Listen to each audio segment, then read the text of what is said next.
In the last 3 decades or so, farmers have been farming on the same soils. Some are sandy, some are clay, some good, some bad. But over the years, we've seen the cost of fertilizers going up, whilst on the other side, the yields are going down. This means that for the farmer, the profitability is going down. So you have a scenario where your cost of inputs are going up, but your production is going down.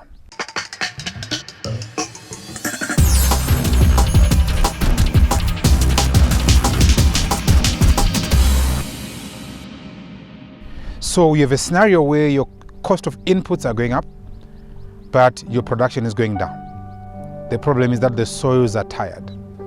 So we are trying to resurrect a dead horse by putting more inputs, more fertilizers into a tired soil. So this episode will teach you how you can resurrect this dead horse in a much cheaper way using vermicompost. So vermiculture is the conversion of organic waste into a bio-rich organic fertilizer called vermicompost. This is the guy that will treat your soils. Those tired soils, the sandy soils, you can treat them with vermicompost at a much lower cost, bringing up your profitability. So to make your vermicompost, you need manure, be it cow manure, be it horse manure, goat manure, and then you need waste like bananas, watermelons, grass, stalks from your maize, all that waste that you find at your farm.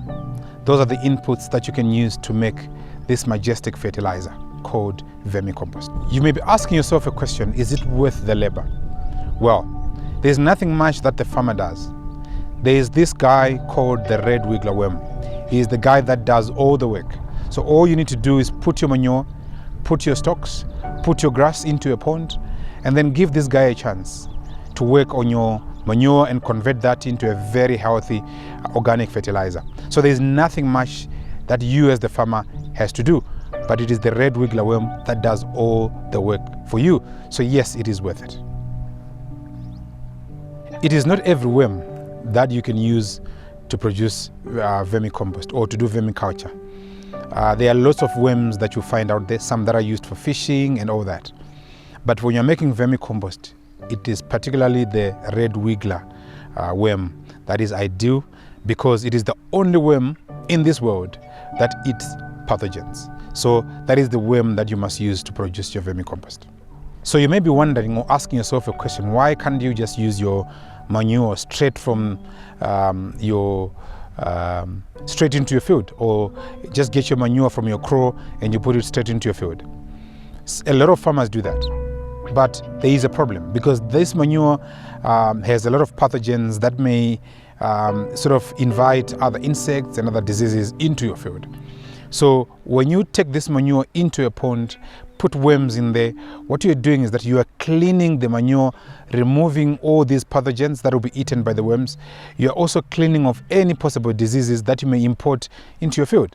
And therefore, by doing this, it means you are cleaning and making sure that when you put the vermicompost into your field, into your crops, into your greenhouses, you're putting in clean, but very good organic manure that will help you to manage or reduce diseases in your greenhouses or in your field. So when you put worms into this manure, what you're doing is killing pathogens, cleaning the manure to make sure that it's free of diseases. But most importantly also increasing the efficiency and the utility of this manure, because the worms themselves secrete some fertilizer which will help to boost the efficiency and the goodness of your ordinary manure.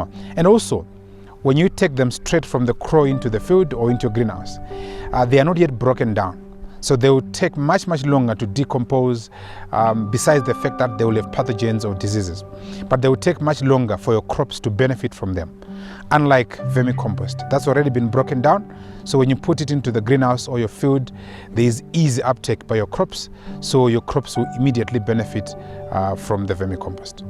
The red wiggler worm, what it does is that during the process of decomposing this manure into vermicompost, it secretes that secretion that glues the soil together, that glues the manure together, This is where all the magic happens. So it glues the manure and and all the waste in the pond together to form that fantastic fertilizer that then improves your soil.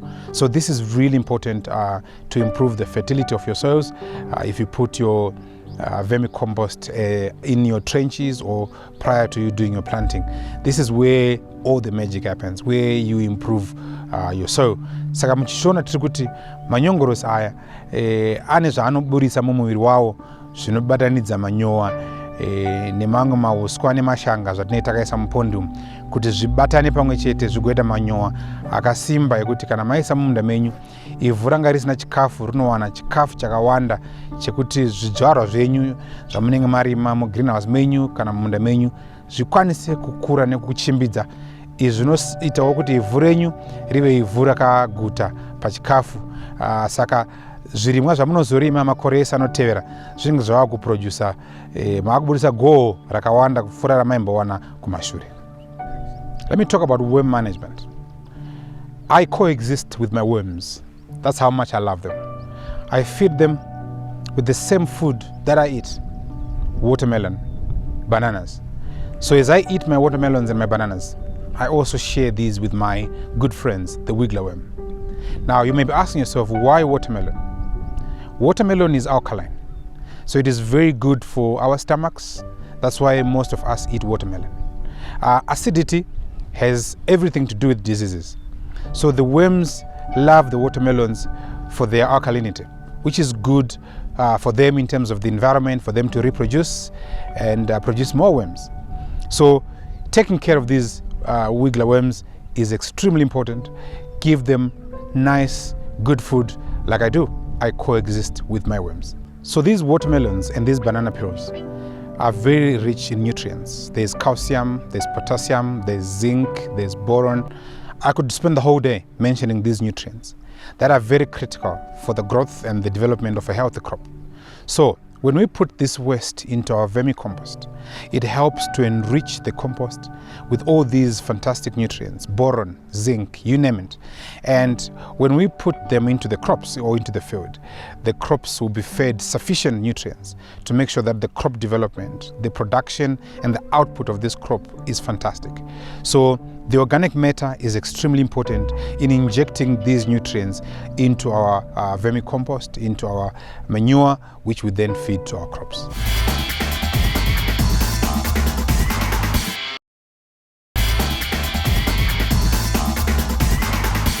My medical doctor friends always tell me that prevention is better than cure. This also applies to you as a farmer. You have a problem with your tomato. The tomato has nice big fruits within the first few clusters, but as you go up later in the future, the fruit size starts reducing. The fruit cell wall is so weak, this will reduce your shelf life. Now this may be too late for you to fix it once the crop is in the field. This is when you find people applying all sorts of fertilizer programs, all sorts of spraying programs to try and improve this. But this is already too late because you're dealing with symptoms. So this could have been avoided by just making sure that before you planted your tomato, before you planted your cabbage, before you planted your pepper, you have applied vermicompost. Now why vermicompost? Because vermicompost is already broken down by the worms. So it is easier for the plant to absorb the nutrients from the vermicompost than it is for the plant to try and absorb these nutrients from your ordinary soil, because the calcium, the potassium is not readily available for the plant in the soils. But in the vermicompost, it's been broken down, it's been fed in there through the banana peels, the watermelons, and it's easily absorbed by the plant. So avoid dealing with symptoms. Avoid investing so much money into chemicals and fertilizers by preventing this by the use of vermicompost. So one of the biggest mistakes that farmers make is when they join WhatsApp groups for farmers. The first thing they will ask is, can I please have a PDF for tomatoes? Can I have a PDF for watermelons? Can I have a PDF for pepper? There is no one size fits all. It all starts with the soils. So if you've got sandy soils, you can't have the same program as somebody who has got clay soils or dark soils or red soils. So you need to understand your soils. How do you fix your soils? Vermicompost is the way. So make sure you feed all these nutrients into the soils before you plant your crop. Asking for spraying programs, asking for fertilizer programs is a recipe for disaster. You're just eating into your profitability because you're either applying in a fertilizer or a chemical that's irrelevant simply because the program you have says after 6 weeks apply AN, after 8 weeks spray this particular chemical, spray this particular fertilizer. The problem with that is that you are treating somebody who is not sick.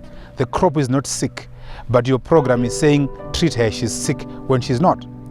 You can avoid all this. You can cut all these costs by treating the soils, making sure that your soils have sufficient nutrients to grow your plant organically, and your profitability will increase.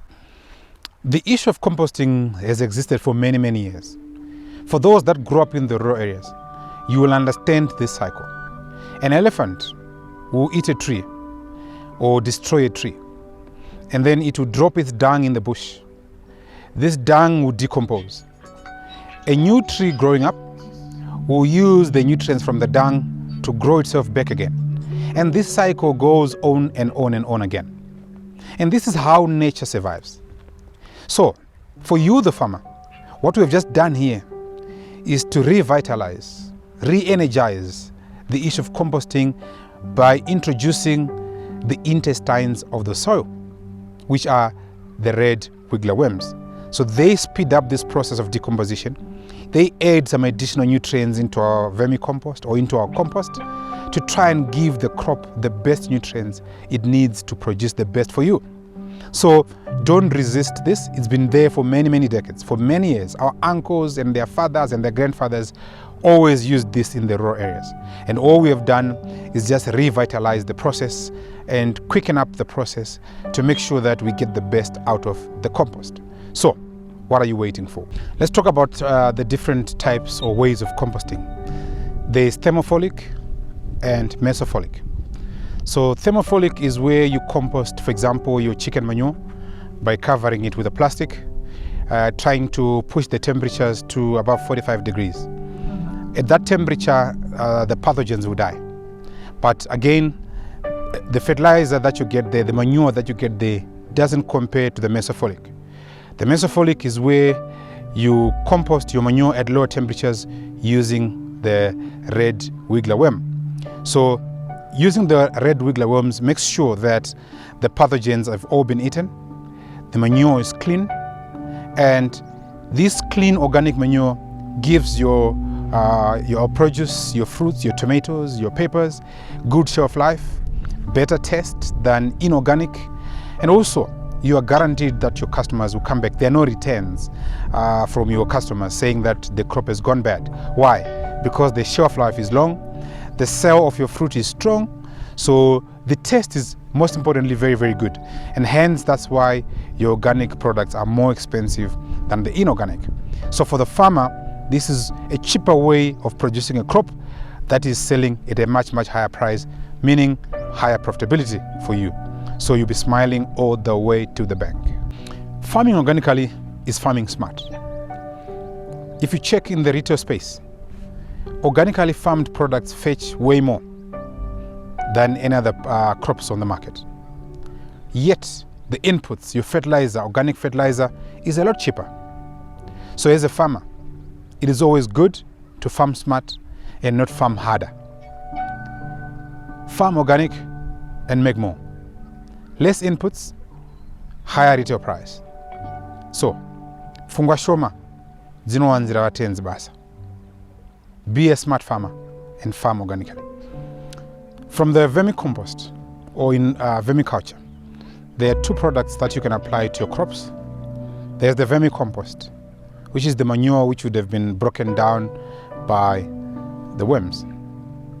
Now, the worms take about 65 days to break down this manure and all the organic matter into this organic rich fertilizer. Compare this to the ordinary manure out there. I know a lot of you get manure from different places, different people that sell manure. But ordinary manure requires at least 6 months for all the pathogens in there to die. Now, hardly does anyone out there compost their manure for 6 months. So chances are very high that you're buying manure that has pathogens in them. And this will affect your crop. This will affect the fertility of your soils. Now, the vermicompost can be used as a basal fertilizer in your greenhouse, in your field, anywhere you're planting. You can use this as a replacement to your basal fertilizer. Then from the pond, you can also get what is called vermiwash, which is the liquid that comes out of the pond. This is like your ammonium nitrate.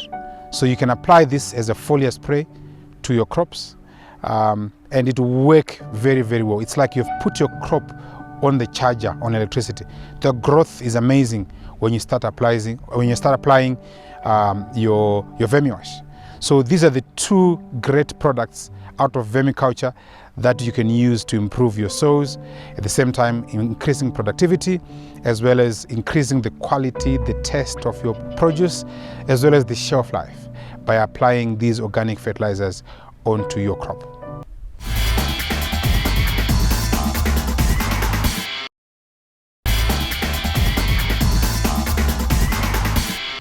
So remember the analogy I gave you about the elephant, the dung, as well as the tree. It's a cycle. At Warbucks Farm, we also have the same cycle, whereby we do our vermicompost, we feed our regular worms with watermelons. We produce the vermicompost, and we use this vermicompost as basal in our field where we plant watermelons. We grow these watermelons from seedlings all the way to harvesting. Once we start harvesting our watermelons, we feed these watermelons to the worms. Remember, like I've said, the watermelon is alkaline, which is conducive environment for the worms. And the worms feed on the watermelons whilst they're producing vermicompost for us, which we will use as a basal when we plant our watermelons. So it is this cycle that keeps us going, keeps us making our soil more and more fertile, and it makes us produce more and more in terms of our output, and most importantly, we make more and more money. So it's nice for you to always have this cycle at your farm where you recycle everything that you produce by making this amazing, brilliant organic fertilizer. This is going to be a series on agroecology, how to farm smart, how to farm in an environmentally friendly way. So don't miss the upcoming episodes where we'll teach you about farming smart. Remember, it's not about the volume or the scale that you do a vermicompost at. In that backyard garden, at your house, you can easily do vermicompost. Feed that manure into your cover garden, into your tsunga garden, into whatever you're planting in your backyard, into your small tomato garden, onion, whatever you're planting at that backyard of yours. You can easily remove all the fertilizers there and go organic and test it for me. And you will come back and tell me how amazing that test is. So let's go organic in that backyard of yours. In your small little field, you can go organic, eat healthy, eat nice, more shelf life, more money for you. Remember, farming is an economy, just like the economy of Zimbabwe. In Zimbabwe, we need farmers. We need engineers that fix our combine harvesters. We need the guys that collect garbage. We need the guys that empty our septic tanks. We need the accountants to do the numbers for us. We need the bankers so we can store our money. So it's an economy, it's an ecology like that. Farming is also similar. Human beings, in as much as we have dominance over everything on earth, but we also need to coexist with the environment. We need to coexist with the little things that run around on our farms, the little creatures, the little flies, everything. We need to coexist. So it is very important that for us as farmers, we inject life into this soil so that we can coexist with the microbes, with the, everything, the locusts, everything, the bees that pollinate our crops. We need to coexist. So it is important that we don't keep pumping chemicals into this soil, but instead it is important that we pump life through organic manure, through organic matter, organic waste, vermiculture, to try and inject life so that all these other creatures that also live off this planet Earth enjoy the fresh breath that comes with organic matter when it's put into the soils. So this is really important, that we treat farming, we treat the land as an economy on its own, where various little need to coexist with us as well as they help us to pollinate and to make us produce more. I'm sure you're aware, when bees pollinate your crops, they become sweeter and nice. So we can't always be chasing them away because they bite us, but we need to create this conducive environment so that we all coexist with animals. So the issue of climate change and all that is a big topic globally now. So you and I, as small as we are, we need to make a plan. We need to do what we can do within our small area, inject life into the soil. How do we do that? Enjoy via vermicompost. Remember, this is agroecology. Kurima zwemando yepamsoro zinema namba mukati. That's why it's being done by this chartered farmer. So, in the upcoming series, which you must never miss, no matter what the circumstances are, don't miss that one. We're going to be talking about how you can use rabbit urine again as a foliar fertilizer in your crops. There is exciting and interesting technology that we will talk about in that series, and we'll teach you about how you can farm rabbits and make them coexist with your produce and harvest this urine that you can use again as a fertilizer.